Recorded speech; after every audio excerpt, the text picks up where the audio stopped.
নমস্কাৰ শিক্ষাগুৰুসকল, আপোনালোক সকলোকে মোৰ ইউটিউব চেনেল টিচাৰ্ছ কৰ্ণাৰলৈ পুনৰ এবাৰ স্বাগতম জনাইছোঁ। আমি বিদ্যালয়সমূহত ডাইচৰ কাম কৰি আছোঁ আৰু শেষৰ পিনে উপনীত হৈছোঁহি। আৰু এতিয়া বৰ্তমান আমি বিদ্যালয়সমূহত স্কুল প্ৰফাইল আপডেট কৰিবলগীয়া হৈছে। আজিৰ ভিডিঅ'টোত মই স্কুল প্ৰফাইল কিদৰে আপডেট দিব লাগে ডেমো দি আপোনালোকক দেখুৱাম। ভিডিঅ'টো শেষলৈকে চাব, চাই ভাল পালে লাইক এণ্ড শ্বেয়াৰ কৰিব আৰু চেনেলটি যদি এতিয়াও ছাবস্ক্ৰাইব কৰা নাই কাইণ্ডলি ছাবস্ক্ৰাইব কৰিব।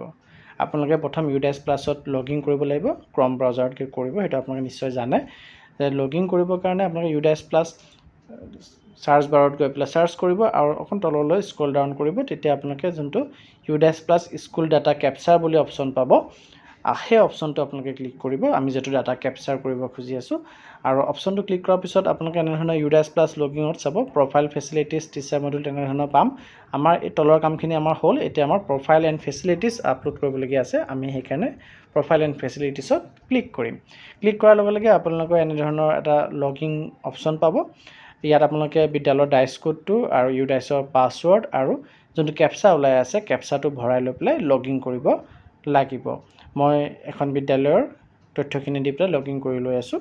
লগইন কৰাৰ 5 মুহূৰ্তত আপোনালোকে স্ক্ৰীনত এনেধৰণৰ এটা পেজ খোল খাব, য'ত আপোনালোকে প্ৰিফিল্ড DCFখিনি আপোনালোকে চাব পাৰিব। যিখিনি ভৰি হৈ আছে সেইখিনি আপোনালোকে PDF হিচাপে ডাউনলোড কৰিব পাৰিব। আৰু যিহেতু আমি প্ৰফাইল এণ্ড ফেচিলিটিছৰ কাম কৰিম, সেইকাৰণে মই প্ৰফাইল এণ্ড ফেচিলিটিছত ক্লিক কৰি ল'লোঁ।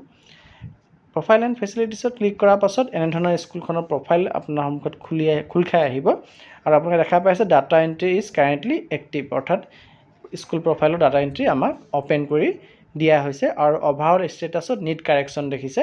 আৰু এই নিট কাৰেকশ্যনখিনি আছে সেইখিনি আমি যেতিয়া তাত কাৰেকশ্যনখিনি কৰি দিম, তাৰপিছত তাত নিট কাৰেকশ্যন অপশ্যনটো চেঞ্জ হৈ পেলাই কমপ্লিটেড বা কাৰেক্টেড তেনেধৰণৰ অপশ্যন এটা আহিব। গতিকে ইয়াত য'ত আপোনালোকে নিট কাৰেকশ্যন দেখি আছে তাৰে যিখিনি ব্লু হৈ আছে, আপুনি ব্লু পৰ্চনটো য'ত লিখা আছে কিহৰ কাৰেকশ্যন লাগে সেই ব্লু পৰ্চনটো আপোনালোকে টাচ কৰিব লাগিব নিট কাৰেকশ্যনৰ এগেইনষ্টত থকা। আৰু সেইটো এবাৰ আপুনি টাচ কৰি লোৱাৰ পিছত আপুনি ছেভ এণ্ড নেক্সট মাৰি গৈ থাকিলে আমাৰ আগুৱাই গৈ থাকিব, আমাৰ কামখিনি হৈ থাকিব। এতিয়া মই ওপৰৰ পৰা যিকোনো এটা নিট কাৰেকশ্যন থকা অপশ্যন লৈ পেলাই আপোনালোকক দেখুৱাম যে কিদৰে আমি ছেভ এণ্ড নেক্সট মাৰি গৈ থাকিলে আৰু কাৰেকশ্যনখিনি কেনেদৰে কৰিব লাগে মই আপোনালোকক দেখুৱাব চেষ্টা কৰিম। মই অকণ ওপৰলৈ আহিছোঁ, আহি পেলাই মই আপোনালোকৰ স্কুল আদাৰ ডিটেইলছ এই অপশ্যনটো ফিল আপ কৰিবৰ কাৰণে চেষ্টা কৰিম। আৰু চাব নিট কাৰেকশ্যনত টাচ কৰিলে নহ'ব, আপোনালোকে ক্লিক কৰিব লাগিব বা টাচ কৰিব লাগিব। স্কুল আদাৰ ডিটেইলছ বুলি লিখা নীলা আখৰখিনিত টাচ কৰিব লাগিব। আৰু টাচ কৰাৰ পিছত আপোনালোকে স্ক্ৰীনত এনেধৰণৰ দেখা পাব যে তথ্যখিনি সুধিব, য়েছ ন' অপশ্যন থাকিব আৰু ক'ৰবাত কিবা সংখ্যা ভৰাবলগীয়া থাকিব। আপোনালোকে এইখিনি এটা এটাকৈ পঢ়িব লাগিব। আৰু পঢ়ি লৈ যদি আপোনালোকৰ সেই তথ্যটো য়েছ হয় তেতিয়াহ'লে আপোনালোকে য়েছটো চিলেক্ট কৰিব, আৰু যদি ন' হয় তেতিয়া ন' আপোনালোকে চিলেক্ট কৰিব। আৰু য'তে আপোনালোকৰ নম্বৰ কিবা সংখ্যা ভৰাব দিছে তাত আপোনালোকে সংখ্যা ভৰাব লাগিব। আৰু কিছুমান য়েছ হ'লে তাৰ তলত আকৌ ছাব কুৱেশ্যন থাকিব, সেই তেনেধৰণে ভৰাই পেলাই আপোনালোকে ছেভ মাৰিলে এই পেজটোৱে ছেভ হ'ব। আপোনালোকে ছেভ এণ্ড নেক্সট বটনটো ক্লিক কৰিব, তেতিয়াহ'লে এই যোনটো পেজ আপোনালোকে ইতিমধ্যে আপডেট কৰিলে সেই পেজটো ছেভ হৈ যাব আৰু নেক্সট পেজলৈ আপোনালোকক লৈ গুচি যাব। গতিকে ছেভ এণ্ড নেক্সট মৰাৰ পিছত আপোনালোকে নেক্সট পেজলৈ যাব পাৰিব। মই ছেভ এণ্ড নেক্সট মাৰি পেলাই নেক্সট পেজলৈ যাবলৈ চেষ্টা চলাম। আপোনালোকে স্ক্ৰীনত নেক্সট পেজটো দেখা পাব এতিয়া। আৰু নেক্সট পেজটোত আপোনালোকৰ আকৌ কিছুমান কুৱেশ্যন থাকিব, য়েছ ন' অপশ্যন থাকিব আৰু ক'ৰবাত আপুনি কিবা সংখ্যা ভৰাবলগীয়া হ'ব পাৰে। আপোনালোকে এটা এটাকৈ চাব আৰু চাই লৈ পেলাই যোনটো ডিফল্ট হিচাপে য়েছ বা ন' যিয়ে নাথাকক আপোনালোকৰ যোনটো শুদ্ধ তথ্য সেইটো আপোনালোকে ইয়াত ভৰ্তি কৰাব লাগিব। আৰু কিছুমান কথাত য়েছ হ'লে নাম্বাৰ দিবলগীয়া হ'ব পাৰে। ধৰি লওক ফৰ এক্সাম্পল আপোনালোকৰ পেৰেণ্ট টিচাৰ এছ'চিয়েশ্যনৰ মিটিং হৈছে নে নাই, যদি হৈছে বছৰটোত কেইবাৰ হৈছে আপোনালোকে সেইটো দিব লাগিব। তেনেধৰণৰ কিছুমান অপশ্যন তেনেধৰণৰ থাকিব। আপোনালোকে সেইখিনি চাই মেলি লৈ পেলাই য়েছ ন' কৰি যাব লাগিব। আৰু কৰি যাই পেলাই আপোনালোকে তললৈকে স্ক্ৰল ডাউন কৰি আহি থাকিব, আহি পেলাই আকৌ এবাৰ ছেভ এণ্ড নেক্সট বটনটো ক্লিক কৰি দিব। ছ' save and next button click কৰিলে আপোনালোকৰ পিছৰ পেজটোলৈ আহি যাব। পিছৰ পেজটোতো আপোনালোকে একেধৰণৰ টেক্সট বুকৰ ৰিলেটেড আছে, TLMৰ ৰিলেটেড আছে। তেনেকৈ ধৰণৰ TLM টেক্সট বুক আপোনালোকৰ আছেনে নাই য়েছ ন' আপোনালোকে কৰিব লাগিব। আৰু এইদৰে আপোনালোকে য়েছ ন' কৰি পেলাই এই পেজটোৰো আকৌ ছেভ এণ্ড নেক্সট বাটনটো ক্লিক কৰি দিব। ইয়াত বহুখিনি কথা সুধি আছে, আপোনালোকে গোটেইখিনি কথা পঢ়ি চাই লৈ পেলাই আপোনালোকৰ বিদ্যালয়ৰ আছে বা নাই সেইটো আপোনালোকে কৰিব লাগিব। তাৰপিছত ছেভ এণ্ড নেক্সট মৰাৰ পিছত পিছৰ পেজটোলৈ আহিব, তাতো কিছুমান সুধিছে যে অৰিয়েণ্টেশ্যন হৈছে নে নাই, চাইবাৰ ছেফটিৰে হওক বা কিবা, সেইখিনি আপোনালোকে দিব। তাৰ পিছত ছেভ এণ্ড নেক্সট মাৰি পেলাই আহিব। ইয়াত ডিফল্ট হিচাপে গোটেইখিনি বস্তু হৈ আছে। আপোনালোকৰ ইয়াৰ ভিতৰত যি আপোনালোকৰ হৈছে বিদ্যালয়ত, ডাইজেষ্টাৰ মেনেজমেণ্ট প্লেন ডেভেলপ কৰা হৈছে নে নাই, আপোনালোকৰ ফায়াৰ এক্সটিংগুইশ্বাৰ ইনষ্টল কৰা আছে নে নাই, সেইখিনি হৈ আছে। সেইখিনি আপোনালোকে য়েছ কৰি দিব যদি আছে, বা যদি আপোনালোকৰ বিদ্যালয়ত হৈ আছে। আৰু কিছুকেইটা তথ্য আপোনালোকৰ ডিফল্ট হিচাপে য়েছ হৈ আছে, সেইকেইটা যদি আছে য়েছতে ৰাখিব, আৰু যদি নাই কৰি দিব।